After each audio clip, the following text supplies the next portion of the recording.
বিসমিল্লাহির রহমানির রহিম। জাতীয় নেতৃবৃন্দ, প্রিয় উপস্থিতি, আসসালামু আলাইকুম। বক্তব্য দেওয়ার আসলে সময় নাই, শুধু ইতিহাস থেকে মনে করিয়ে দিতে চাই বাংলাদেশের ৭১-এর আজাদির লড়াইটা কিভাবে ভারত গ্রাস করেছিল এবং সেই নায়ক এবং খলনায়কগুলো কারা ছিল। আমরা সুস্পষ্টভাবে জানি যে আমাদের সীমান্তের ওপারে যারা আছে তারা কখনোই আমাদের বন্ধু না এবং বন্ধু ছিল না, কিন্তু যেটা আমরা জানি না সেটা হচ্ছে আমাদের সশস্ত্র বাহিনীর মধ্যে কারা ঘাপটি মেরে দিল্লির খলনায়ক অ্যাসেট হিসাবে কাজ করছে। আমরা যেটা জানি না সেটা হচ্ছে আমাদের ডিজিএফআই, এনএসআই, এসবি, ডিবি থেকে শুরু করে রাষ্ট্রের আমলাতন্ত্রের মধ্যে নখরে নখরে কারা কারা বাংলাদেশকে প্রত্যেক দিন বিক্রি করে দেওয়ার জন্য কাজ করছে। সোশ্যাল মিডিয়াতে আমরা শুক্রবার থেকে জানি যে কে কে এই শুটিং এর সাথে জড়িত। তারা মোমেনশাহী থেকে সীমান্ত ক্রস করে ওই পারে চলে যাবে। গারো পাহাড়ের এক ফিলিপ নামে ছেলের কথা বললাম, কিন্তু আমাদেরকে সোশ্যাল মিডিয়াতে জানানো হলো এই শুটার নাকি সিলেটে যাবে। কারা জানিয়ে পুরো জাতির দৃষ্টি পরিবর্তন করেছে। আমাদের সংস্থাগুলো 40 মিটার নিচ থেকে নাকি বিএনপি জামাত ধরতে পারত এক সময়। মাটির নিচ থেকে নাকি তারা মাইক্রোস্কোপ দিয়ে জাতীয় শত্রু এবং পাকিস্তানের গোলামদেরকে নাকি তারা ঘরে বের করত।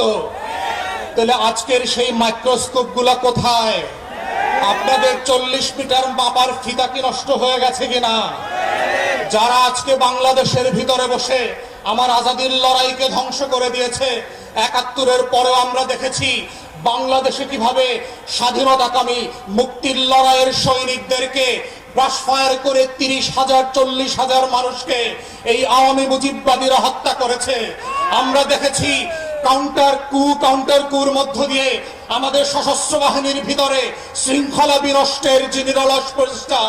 আমরা সেই সময় দেখেছি কাদের সিদ্দিকের মতো এক গোলাম রাজাকার ভারতের, তার নেতৃত্বে কাদেরিয়া বাহিনী করে সীমান্তের প্রশিক্ষণ, টাকা এবং অস্ত্র দিয়ে আমার শত শত বিডিআর জওয়ানকে হত্যা করা হয়েছে। আমরা ৭৫ পরবর্তী বাস্তবতায় দেখেছি কিভাবে বাংলাদেশে রাজনৈতিক অনৈক্য তৈরি করা হয়েছে। এই প্রসেসের মধ্য দিয়ে এই পৃথিবীতে প্রত্যেকটা আজাদির লড়াইকে কিভাবে খেয়ে দেওয়া হয়। অথবা আজকে অভ্যুত্থানের পক্ষের শক্তি যারা ছিলেন, আপনারা যদি বোধ করে থাকেন 10টা 20টা 30টা 50টা আসনের জন্য ডানে বামে তাকাবেন, মনে রাখবেন বিএনপি জামাতের নেতাদের ফাঁসি কিন্তু আটকানো যায় নাই। আপনাদের বিভক্তি কিন্তু পুরো জাতিকে সর্বগ্রাসী ছোঁয়ার মধ্যে ফেলে দেবে এবং সেই ছবল থেকে কেউ বাঁচতে পারবেন না। তাই আজকে ৭৫ পরবর্তী সেই বাংলাদেশের আজাদি যে হস্তক্ষেপ ছিল, আজাদি ছিনতাই হয়ে গিয়েছিল, সেই ছিনতাই হওয়ার ইতিহাস থেকে নতুন করে আবার আমাদেরকে শিখতে হবে যে বাংলাদেশের এই খলনায়করা কিভাবে প্রশাসনে ঘাপটি মেরে বসে আছে, বিভিন্ন রাজনৈতিক দলকে বিভ্রান্তির মধ্যে ফেলছে। গণ অভ্যুত্থানের এক দলকে আর এক দলের বিরুদ্ধে বট বাহিনীর মিথ্যা পোস্টের মধ্য দিয়ে লেলিয়ে দেওয়া হচ্ছে, সম্পর্ক হানি করে বাংলাদেশকে রাষ্ট্র আকারে দুর্বল করা এবং এইখানে নির্বাচনকে ভণ্ডুল করবার যে আয়োজন চলছে এবং এর পিছনে যে বায়ানের রাজনীতি আছে। আমার 5 দশকের বুদ্ধিবেশারা, আমার সাংবাদিক আর শিক্ষকরা ফেসবুকে যারা বিভিন্ন সময় সুশীলতা দেখান, তারা যেভাবে বয়ানের রাজনীতি করছেন, দিল্লির আধিপত্যবাদকে সফট পাওয়ার আকারে আমার সামনে হাজির করছেন, এইটা হচ্ছে অশনি সংকেত।